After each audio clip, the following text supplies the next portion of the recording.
तारीख याद है जिसको सिराजा चौक होशियारपुर के अंदर कत्ल होने वाले अपने आबा अजदाद का पता है, जिनको 100 मुसलमानों की नंगी बेटियों के छातियां कटी हुई थी, रास्ते में पड़ी थी।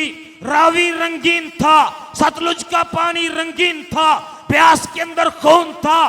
गंडा सिंह से आने वाली ट्रेन के अंदर लाशें थी, जिनको ये मंजरनामे उनके आबा अजदाद ने बतलाए हैं, जिनके आबा अजदाद ने कुर्बानियां दिए हैं।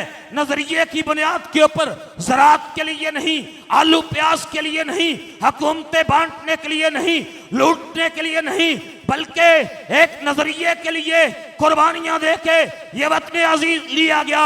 जो उस नारे को जानते हैं वो बोल के, कलमा पढ़ के, जिनको ये कलमा आता है वो मेरे नारे का जवाब देंगे। पाकिस्तान का मतलब क्या?